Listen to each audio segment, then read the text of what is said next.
Hello and welcome to another episode of The Brothers Discuss. I am Alex. And I'm Chris. Guys, we sort of have a bit of an issue on our hands. Like, if you haven't noticed, it's been a little while since our last podcast, hasn't it, Chris? Yeah, I think since Barbie and Oppenheimer, that was the last Yeah. one. Yeah, that was the last time we did one. It's been a little while. But the thing is, we kind of need new releases of films. And obviously we're not talking about Ahsoka right now. So we're a little lacking in terms of new stuff to talk about. And Mhm. that's because the strikes for both writers and actors is still going on. So ultimately, nobody wins. These people can't get paid, and we can't fill time on a podcast talking about how their movies and TV shows are. So really, this affects us in a way I don't think the studios thought about.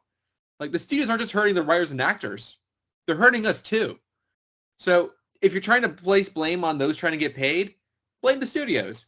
They're also denying you this quality of us talking about films that we won't remember. So it's been rough. So we've had to resort to some different methods and tactics to this episode, ladies and gentlemen.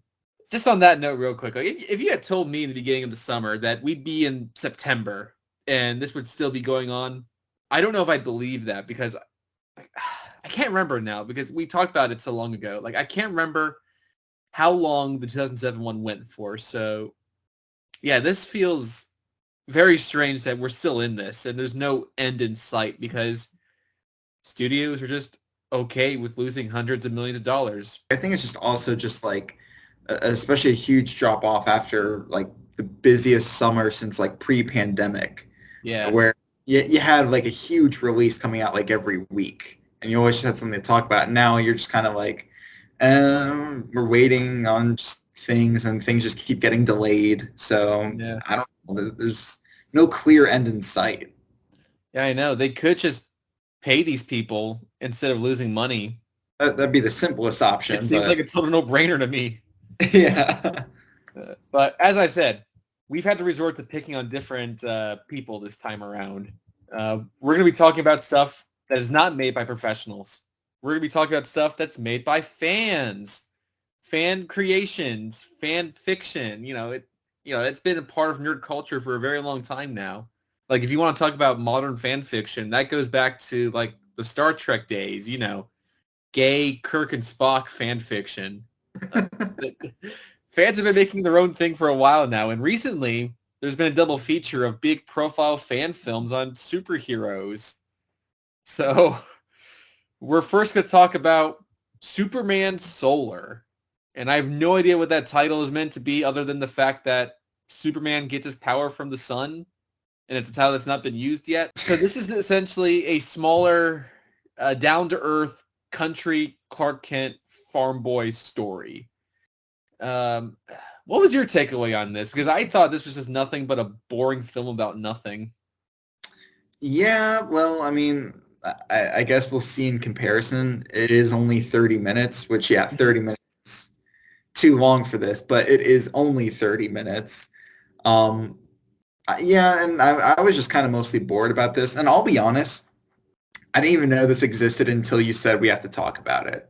So I knew about Spider-Man, but I didn't know Okay. about this one. Um, and so I was like, all right, I'll check it out. And it was mostly just boring until you get to the ending post-credit scene, which we'll talk about. But I mean, it's pretty straightforward. Superman just talks with a guy who's about to commit suicide for half of it, and then the other half is other stuff. Like some of it's past stuff, some of it's just him fighting something for no reason.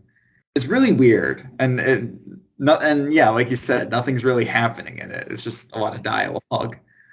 It is, and I think its intentions are kind of decent in terms of trying to tell country Clark Kent Superman like kind of story. Like, it tries to take, to me, what worked about some of the aspects of Man of Steel, some of the aspects I found more interesting about him living a regular life and the responsibility of being Superman. It kind of tried to make a short little movie about that. And sometimes if the writing is good, then production value and acting, you can kind of forgive if that's not up to par because it's not professionals making this stuff. But Sure. the writing isn't very good, and the production value isn't very good. And I also didn't think the acting was very good as well. Oh, I especially thought the acting isn't very good. Which, I mean, I guess that is kind of a hurdle for these fan films, is that, Yeah. you know, have these big A-listers, which is a little bit of faint praise of Spider-Man Lotus. We'll get to that, but I will say the acting in there isn't terrible. I don't think it's great. It's not terrible. So, but like, I think I understand what they were going for, and I think from a concept perspective, there's a sweet idea there about that. You know, episodes of Smallville or the Superman animated show or certain issues of comics about that type of thing can be a nice change of pace from the big and loud aspects of Superman. And I really like Superman Returns, and I think a lot of people don't because it's kind of boring and not a lot of action goes on in it, but I like the character stuff. But this doesn't have enough good character stuff. It is also not trying to do anything that new. So it's just kind of bland and dull and poorly made as a result. I think what they should have done is just kind of restrict this down to just be a little short film about, Sure. and just keep it simple. Just keep it, Superman is just trying to prevent someone from killing himself. Bam, that's it. Don't have any of this like past mumbo jumbo stuff. Maybe have it hidden in the dialogue, but don't, we don't have to see it because that's not the focus. That's not the point. So, I feel like if you restrict this down to maybe like at most 10 minutes and just have this cute little short film with Superman, that'd be fine. I wouldn't have a problem with that. But again, just most of this is just nothing for no reason. Yeah, so the reason I caught wind of this fan film is because on Twitter, or I guess X now, it's been referred to as racist Superman. And you hear that and you go like, what does that mean? And I don't think the film is outright racist, but I think it's one of those things where you kind of have to like read between the lines of this film and the people that made it, where Superman is like, they try to make a big thing about him not wanting to get involved with like, politics, and that kind of goes against Superman as a character. And I mean, like, we've had multiple iterations recently where whether it's like whatever the new Superman show on CW is right now, or like the new animated Superman show, like My Adventures with Superman, where it's like those iterations are much closer to like the Christopher Reeve Superman, or like what people imagine the Christopher Reeve Superman to be. Like we're kind of moving past like the Snyderverse Superman in a lot of ways, and this kind of goes back to that. Mm-hmm. And look, we're not just clowning on this for the sake of it, but this was something that was fan funded, and things like that. Then when you make something that doesn't look that good and doesn't have writing that's very good, then you kind of just go, oh God, like put your money into something else. Like I don't know, like there's something about that that's just very kind of, ugh. Like it's a little gross when you get people to invest their money into something and you don't actually know what you're doing, for lack of a better term. Like if you're not a good enough of a filmmaker to know someone should not be lit from the back of from the back, and so that their entire face is basically in darkness for a scene where that's not intended for the character to be in silhouette. I mean, you shouldn't be asking for people's money to let you make a movie. So yeah. That kind of angers me more than like the intent of what they were doing with Superman, because the filmmaking was so terrible. Yeah. Oh, I completely agree. Yeah. So like, I guess just for anyone that wants to make these kinds of films, like just maybe hone your skills as a filmmaker first, like maybe get involved with projects and then make your dream project. But yeah, that's a thing we'll kind of revisit. Like lots of these fan films are purely made by fans and not filmmakers. It's kind of obvious, especially with this next one that we'll get to. For sure. So on that note, should we just jump right into Spider-Man? Let's do it. I have more to say about this one. Sure. So, what the hell was it called again? Spider-Man Lotus. Lotus. How could I forget a title like that? Superman Lotus. That's the name of the Spider-Man film. Superman Spider-Man Lotus. So this film, this has a lot of influence from like things like Smallville or the Sam Raimi Spider-Man films specifically, which we'll get back into that. because there's a whole story with that. Unlike the Superman one, this one is feature length, and it includes, but most of that is credits, I will say. Mm-hmm. A good chunk, or a good chunk of it is anyway. And I got to talk about that real quick. So when I watched it, I thought to myself, oh God, there's still only 45 minutes left. And it felt like it was getting close to the end. And I realized, oh, it's all credits. Like this movie has, because it is a movie, it is feature length, at least it claims to be, but it has opening titles, so credits at the beginning, and then a title sequence at the end. Now, if that doesn't sound strange to you, try and think of the last time you saw a movie that had opening credits and then had a closing credit sequence. That's not a thing. So again, I think my main frustration with this stuff is, like, if the intentions are good with the story and the filmmaking isn't great, I can forgive one or the other. But when the filmmaking is so bad that you get absolute basics wrong, like you just need Google to find out if you do these certain things or what the order of credits should be. That's another thing. Then that kind of makes me mad because you've set out to make a feature film and you don't know the absolute basics. Yeah. So what did you think of this movie? I would just say I was bored. All right, so this is 2 hours, and out of those 2 hours, you have an hour and 8 minutes dedicated to establishing shots, um, and the other like 30 minutes, because the credits are like 30 minutes long for this, and the other 30 minutes just people being sad. And yeah, that's Spider-Man Lotus. So, okay, And I got to talk about the establishing shots real quick because okay. this is something else. So, as I was watching this, I was loudly talking about how much I hated this, and using a real studio Spider-Man film as an example. If Peter Parker runs home to Aunt May's house, the establishing shot will be, you guessed it, Aunt May's house. It will not be a shot of Manhattan.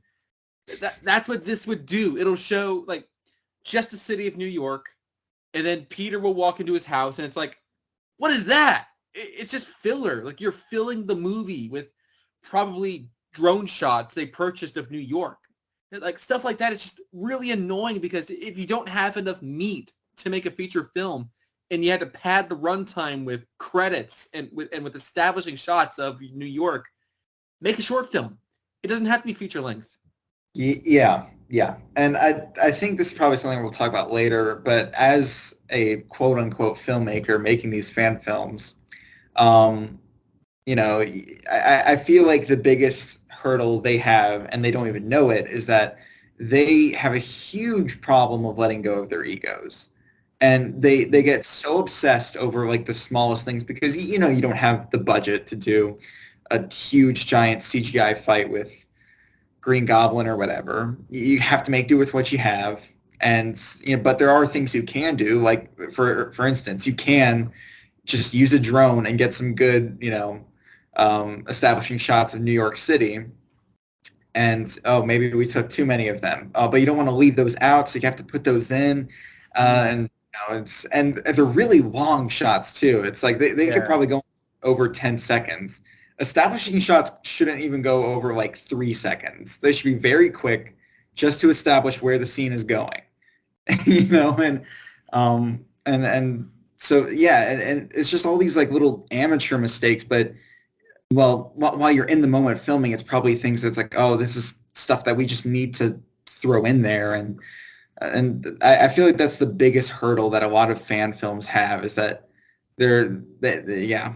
It's mainly on a production thing because they're getting a little ahead of themselves, but So this is a film, for those that don't know, Spider-Man Lotus was a film that was basically born out of spite. The filmmaker behind this is a young filmmaker who very publicly has expressed his dislike of the MCU Spider-Man and how he basically made this film as a way to like recapture what everyone felt with like Raimi's Spider-Man movies, specifically Spider-Man 2. And and he pulls a lot of inspiration from some famous Spider-Man comic book stories. One of which being Spider-Man Blue, which is one of my very favorite Spider-Man stories of all time. Where in that story, like it's mainly a flashback to Peter at the height of him being with Gwen and him meeting MJ, and it all tails back to like Peter remembering Gwen's death, and and that's basically what we get here.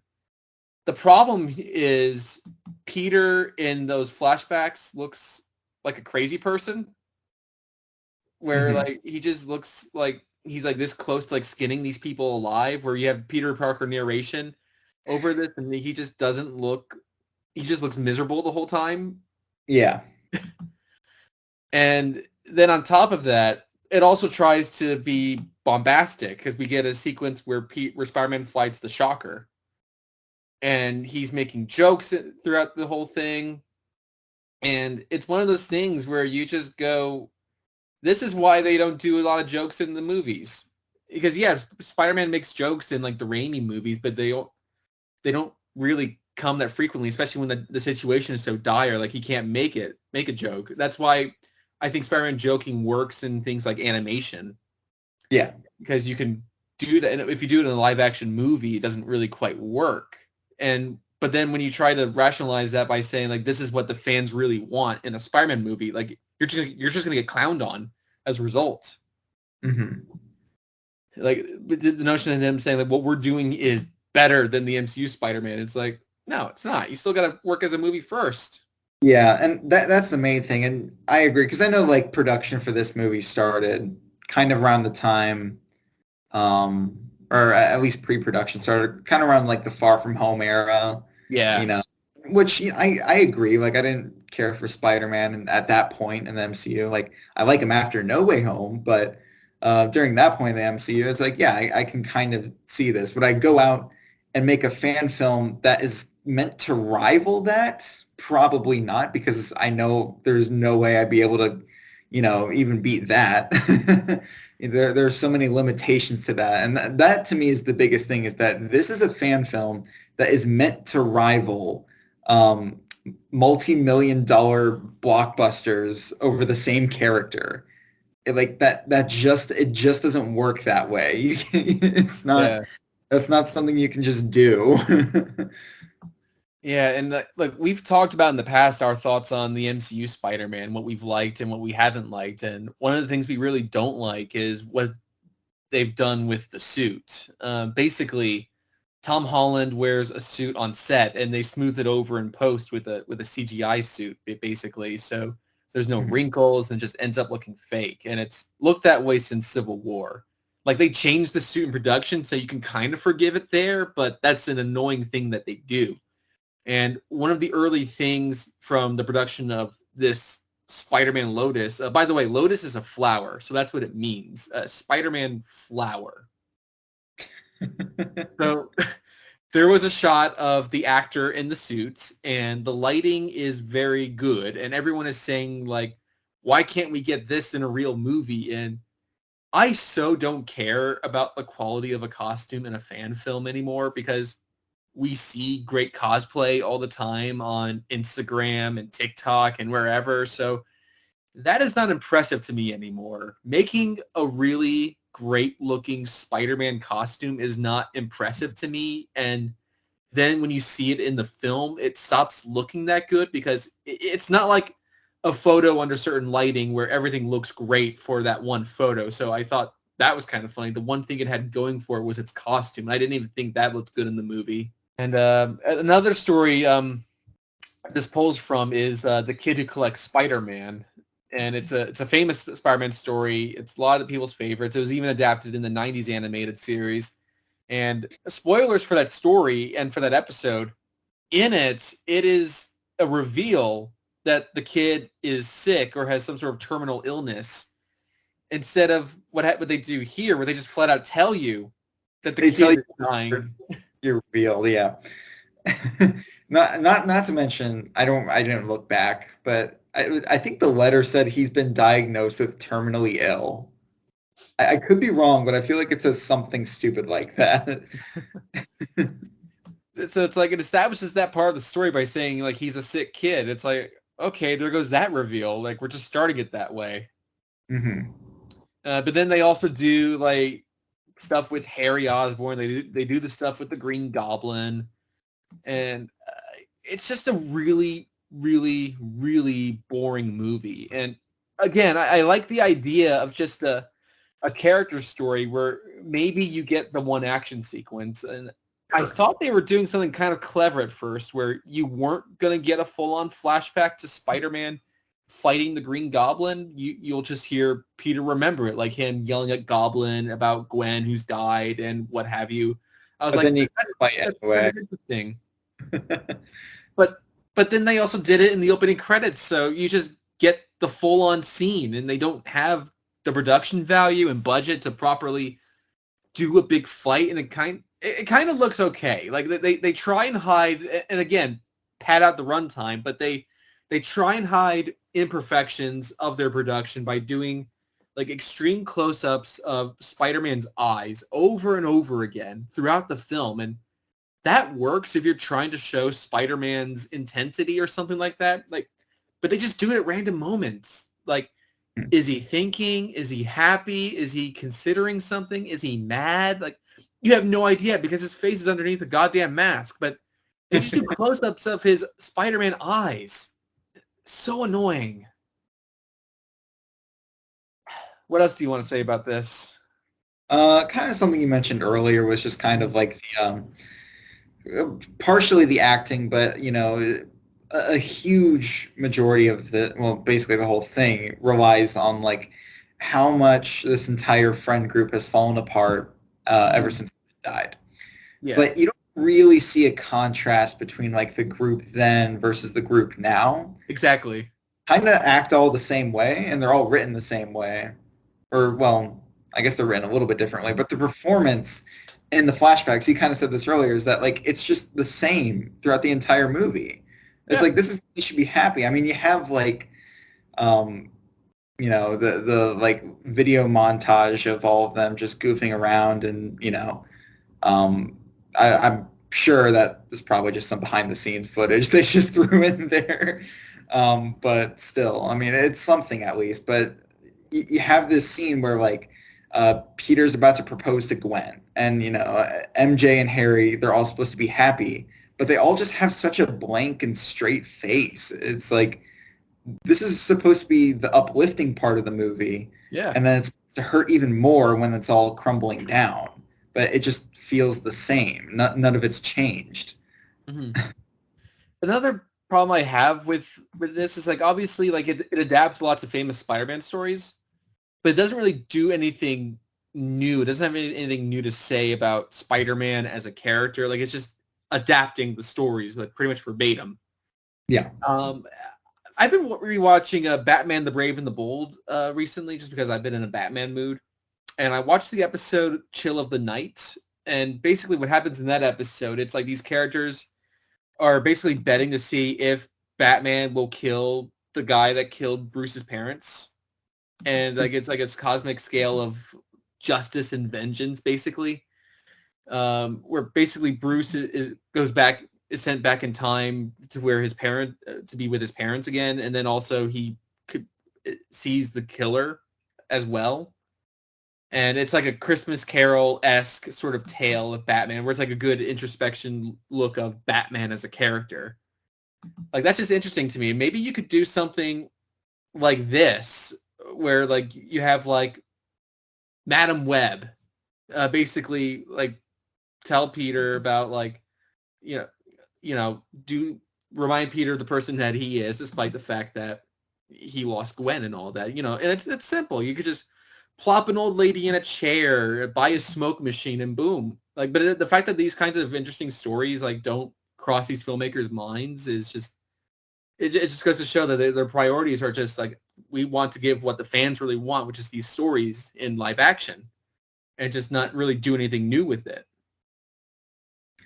Madam Web would have been appropriate too because they're already using the animated series theme for Spider-Man's theme in this movie. That is true. Yeah. But going back to Madam Web, taking Spider-Man throughout moments of his life and giving him a perspective. Like there, to bring back Smallville again. There's an episode in the final season of Smallville, which ironically is called Homecoming, about Clark going to his high school reunion, and time gets frozen and Brainiac shows up, but it's Brainiac 5, the good one that's with the Legion. He takes him and shows him some things from his life and takes him into the future and things like that. And Brainiac in Smallville is just Spike from Buffy. Like, he's just a man. Like, there's no bells and whistles. There's no green makeup. There's nothing. Like, he's just a guy. But that's okay, because in the context of that story, he works for the story they're trying to tell. Like, you could just have an older lady be Madam Web. She doesn't have to even be in a costume or sit in a chair or anything like that. But giving Spider-Man a perspective of, yes, Gwen died on your watch or in your battle or whatever, but look at all these other great things you've done for other people. Like, that's an interesting story and an emotional story as well, especially as Spider-Man fans. Like, that's the kind of thing we like about the character. Like, we often joke about how we like Peter Parker when he's miserable, because when he's not, then it doesn't feel like Peter Parker. If he's not like a nerdy dweeb and he's like Mr. Cool, then he doesn't feel like Peter Parker either. Mm-hmm. Like, we just like seeing Peter like overcome some stuff. And yeah, we do get the sequence, like you mentioned, where there's like a flash drive that Peter has. And again, everyone just looks miserable in that footage. Like, I don't understand why these people would want to hang out with Peter Parker. Like, he seems like a drag. Mm-hmm. And another thing with this is that this film kind of relies on your knowledge of these characters, like, prior to this movie. Yeah.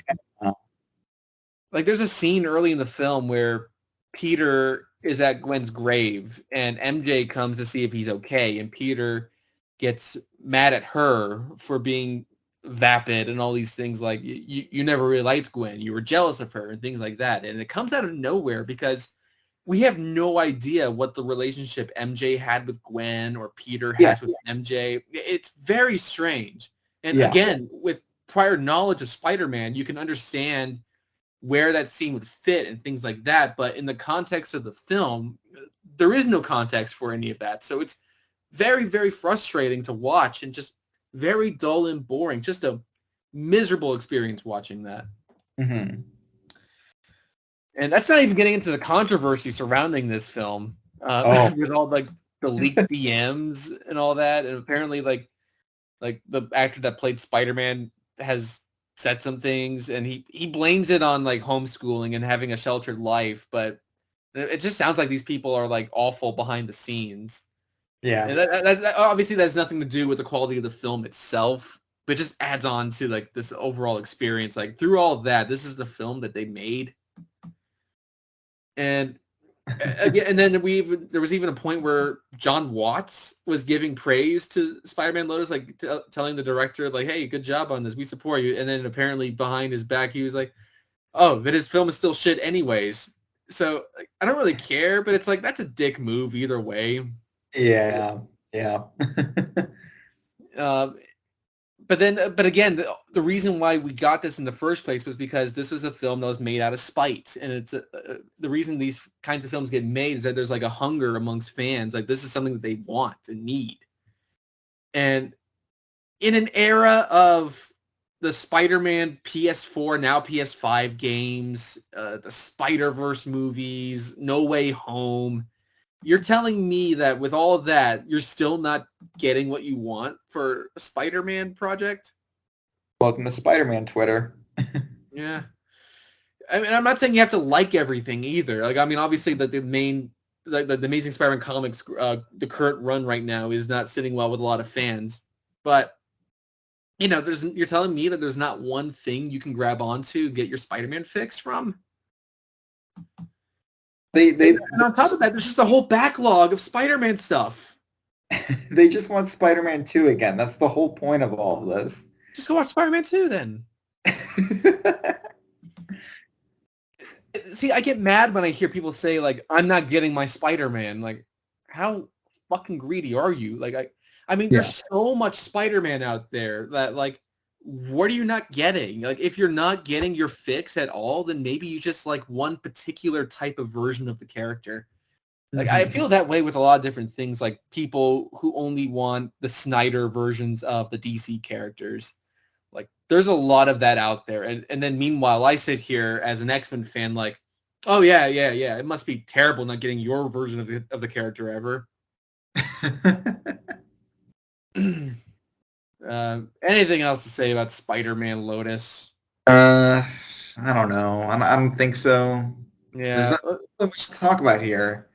There's a lot of fat in this 2-hour fan film. Let's move away from the bad. Let's reminisce on the good stuff. Like let's get this shit out of here. So like I said, fan making projects have been around for a while now, but I think it kind of peaked around in the early 2010s. But I think once like the MCU got bigger and bigger, like a lot of like fan edits and ideas, like there's like I feel like there's not a drive to do that when they literally have combined other franchises into the same property.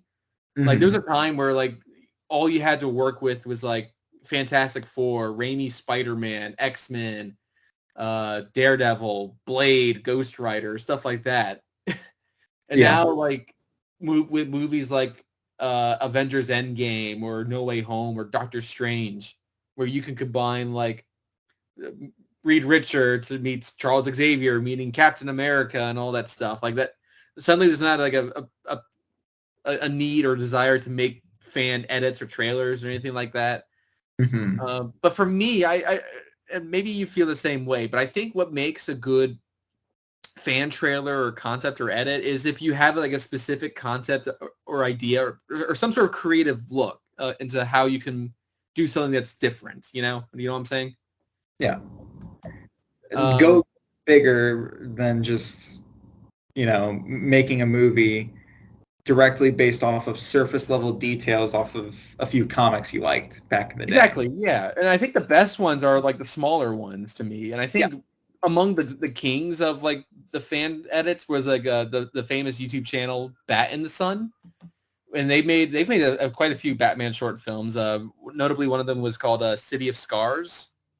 And the actor that played Batman, like I think he did a good Conroy style voice, and he looked like a good Alex Ross style Bruce Wayne, like with like the big chin and everything. So that's pretty good. Like the Bat in the Sun stuff, like they would make good films, and the filmmaking in it was good. Like it wasn't embarrassing or anything like that. They were good filmmakers for what they were making. And then they started making stuff for clicks. They started making those superhero battle videos. Yeah. Whatever they were called. Where like the conceit of it is two characters from fiction that have never crossed paths before in a real studio thing or a comic book or whatever. Although I guess they broke that sometimes. Like, what would the battle look like? And people would vote for who would win. So they did stuff like Gandalf versus Darth Vader and Superman versus Thor. And it's like, okay, those are kind of interesting. And then it was like Nightwing versus Gambit. And it's like, I don't know if I've ever thought of that before, but okay, sure. I mean, they're kind of on a similar level. And then Darth Vader versus Batman. And it's like, I have never once in my life thought about what would happen if Darth Vader fought Batman. Like, what?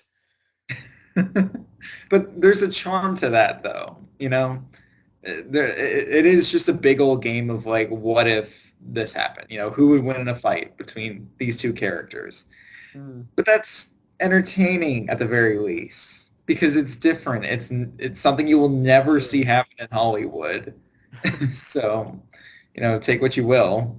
Sure. And I think eventually at some point they did Nightwing versus Winter Soldier, which that one's actually one that kind of makes sense to me. It's like the former sidekick that's taken on multiple costumed roles. And I think in that one, Nightwing straight up murders Bucky by like kicking his head off. Oh, wow. And this kind of goes for the Spider-Man Lotus thing as well, but visual effects or CGI in these fan films, I'm not that critical on because, I mean, look at how The Flash and Thor Love and Thunder look and things like that. So Yeah.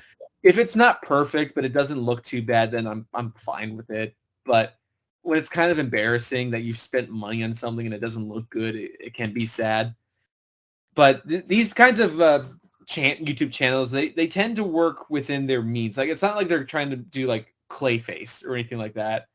Like, they work to their limits. So if you've got actors standing in front of a green screen to make it look like they're standing on a rooftop in Gotham City and it's a little obvious, whatever. And in some of these Batman and Son films, they get some notable actors to be in it. Like Michael Madsen plays Bullock in one of their films.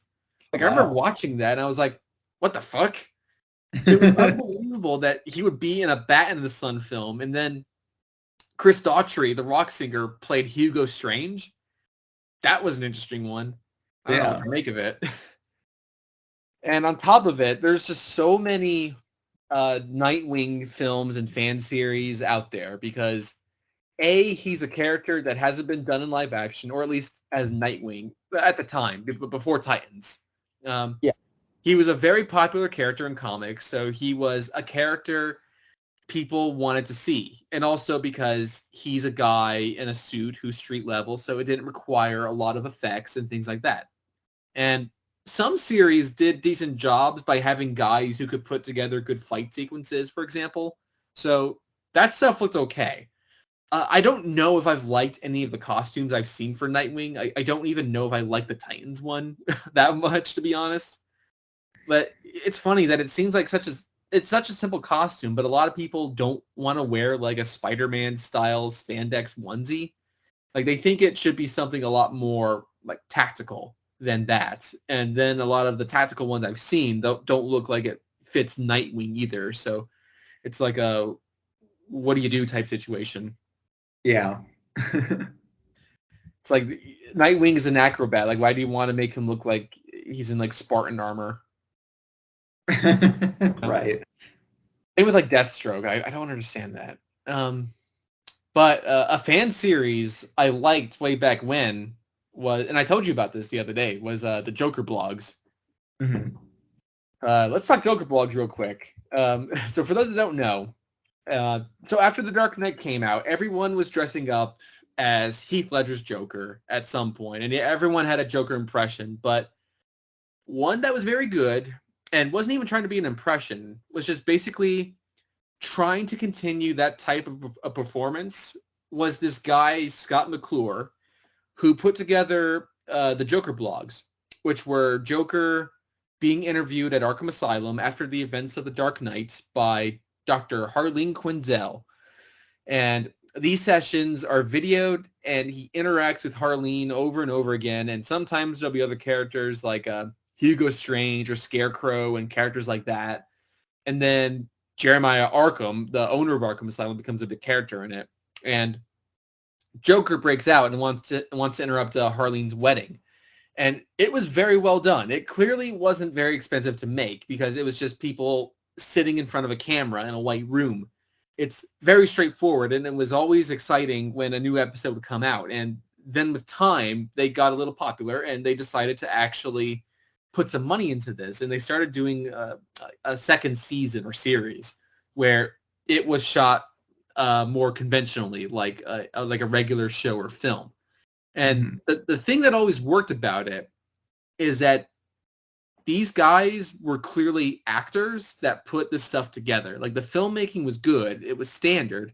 There's nothing wrong with it generally, but the acting and the writing was great because you had really good actors in the roles. So you had actors that could carry long dialogue scenes, and that's what made it so good. Like, not that all the acting in it was great. The main actors were all very good, but it was fan-funded in the second season, and they just stopped uploading. And then they would come back like 2 years later and say, hey, sorry for the break, but here's a new episode, and they go away again for another 5 years and say, we're back, we're going to upload the rest of it, here's 2 more, and then they just vanished again. And that was just really frustrating as a fan. Like, I don't know what the circumstances were, so I don't want to be like, how dare you not give me my content? But it was quite frustrating when something was so good and they promised more and they didn't deliver the rest of it. And I don't Mhm. know what happened there, but I mean, I hope everyone's okay and things like that. But Yeah, when yeah. it was going, it was a lot of fun. Like that was some good stuff. Hmm. But the thing with that series was that those guys were like actors first, and in a lot of cases, it's people who were fans first and not filmmakers. And a good example of all this that we're talking about because I often think with all this stuff like the Bat and the Sun guys and what have you, because those guys still make fan projects these days, Hmm. and they actually had a new Batman film come out not too long ago. Um, Okay. yeah, so like, how come they're still doing this all this time later? Like, why haven't they moved on to be hired by Warner Brothers or whoever to make something? And a good example is there's a movie that came out this year called Talk to Me. Uh, it's an Australian horror film released by A24.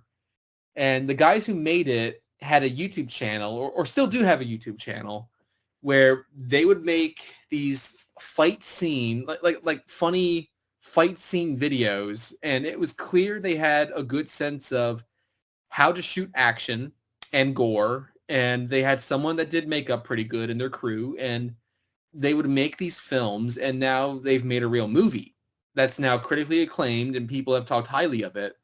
And it's a good movie. Michael and Danny Filippo, I can't think of what their channel is called. Hold on. Raka Raka is what it was called. Okay.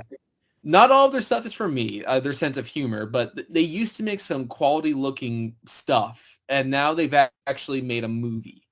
Like, it's funny how some of these films or series do get an audience and go viral a little bit, but the studios don't jump out onto this and hire some of these people. Yeah. And this just goes on beyond, like, I mean, a lot of these people want to make like their Marvel or DC films, and that's not even getting into Star Wars fan films. Like, there's a lot out there. Oh, yeah. Like, I know there's that Darth Maul fan film that people really like, but I think to me with Star Wars, like the ones that really stick out to me are like the parody ones, whether it's like the show Cops, but it's with stormtroopers instead, Yeah. or my personal favorite, Chad Vader. Uh, Chad Vader, that takes you back to 2006 YouTube. Like what if Darth Vader's brother was the manager of a supermarket? Uh, I don't know if that holds up. I don't know if that stuff is still good today, or if it was just funny to watch back when YouTube was new, like a new form of entertainment. Hmm. But I do think the guy that played Chad Vader or voiced him then got to do Darth Vader voices officially for like video games at some point. Okay. That's cool. Yeah. But I guess like my overall point with all these fan productions is like I think the the better ones are the ones where they do have some creative spark to begin with, and they don't have, as opposed to the ones where they have like a chip on their shoulder, like the Spider-Man Lotus thing, and they just want to make something out of spite. Because Yeah. then when you do that, you just get clowned on, and and then everyone gives it like half a star in Letterboxd, and it gets taken off Letterboxd because people are embarrassed by it. Yeah. Yeah. And that even takes me back to like years and years and years ago. There used to be, I think before YouTube, there was a trailer called Grayson, where the conceit with this production is that it's like a 5-minute trailer for a movie that doesn't exist. Where they went out of their way to shoot a trailer, not a movie, a full-length movie, but just a trailer, like a concept of like what if like Batman was killed, and that gets Dick Grayson out of retirement, and he tries to go after the people responsible. Hmm. That's the basic conceit of Grayson, and it's a trailer, which is super unique, I think. And other people have made stuff like that since then. Like, let's make a concept of what this movie would look like.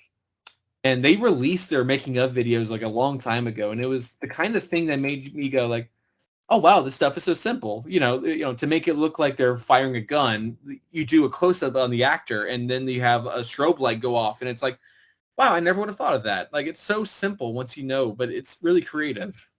Yeah.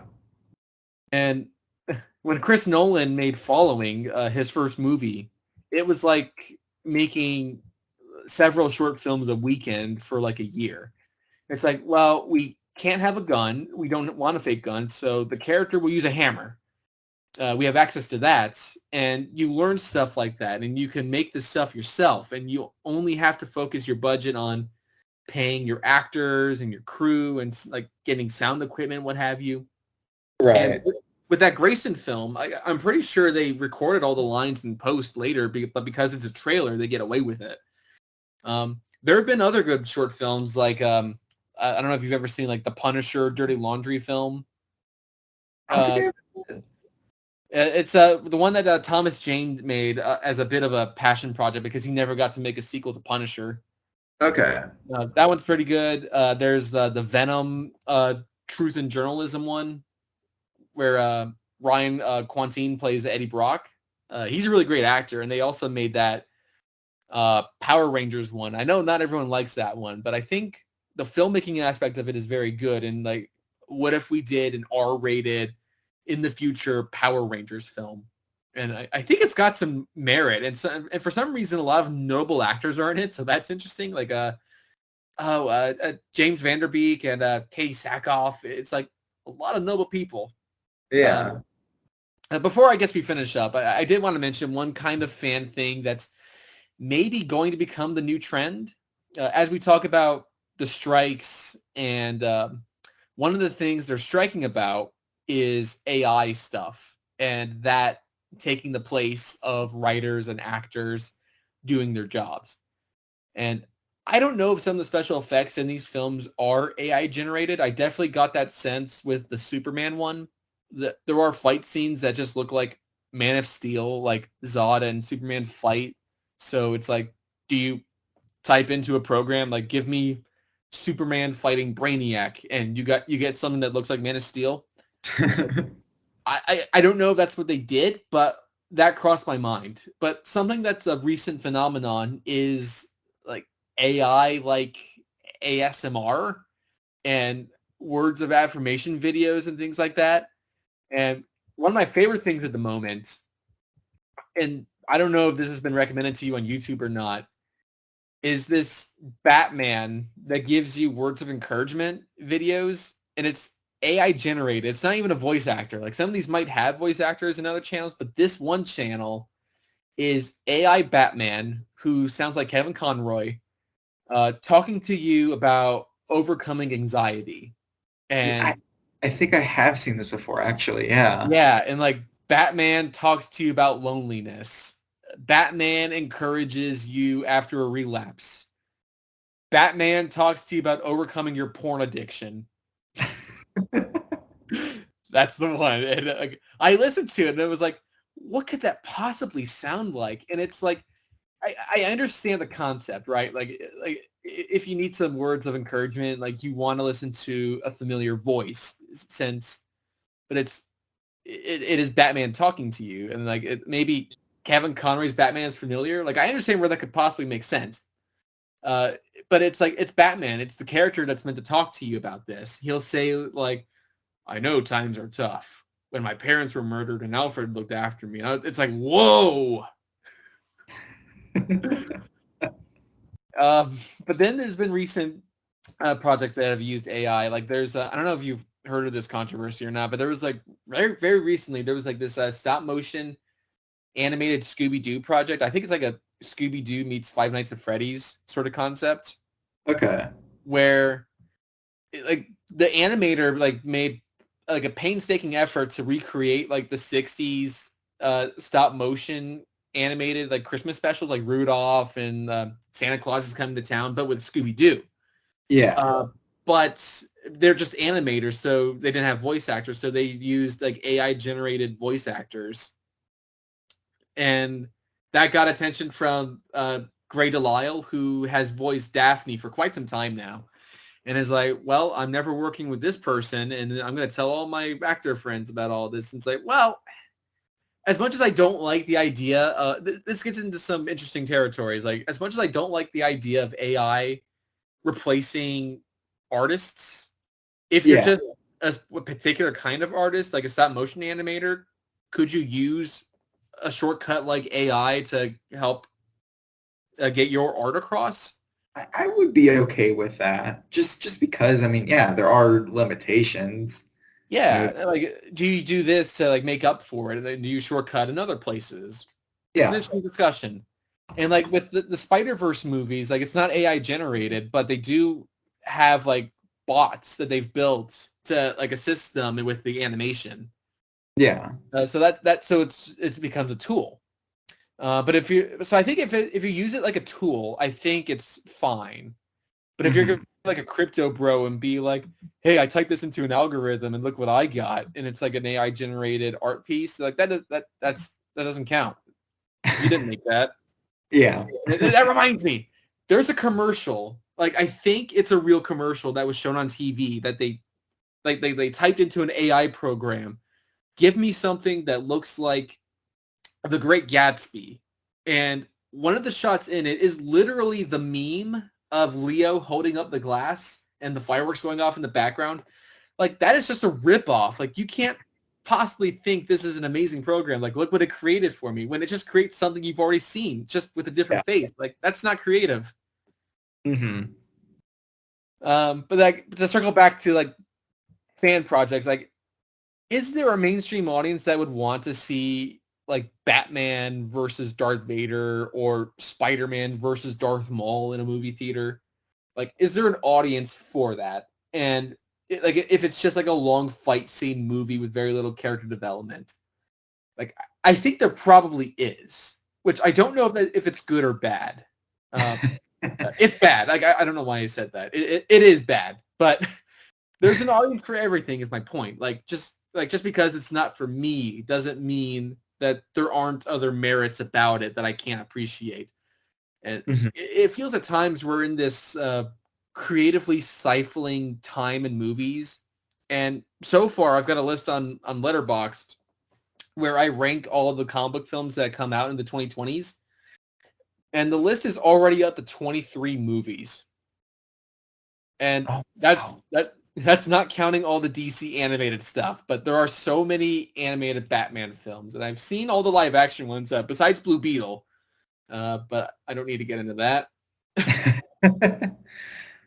Anything else to discuss, Chris? I don't think so. All right, well, Chris, where can people find you? You can find me over on Instagram and Letterboxd and Blue Sky, although I don't think I've posted like 2 things on it so far, but I'm there.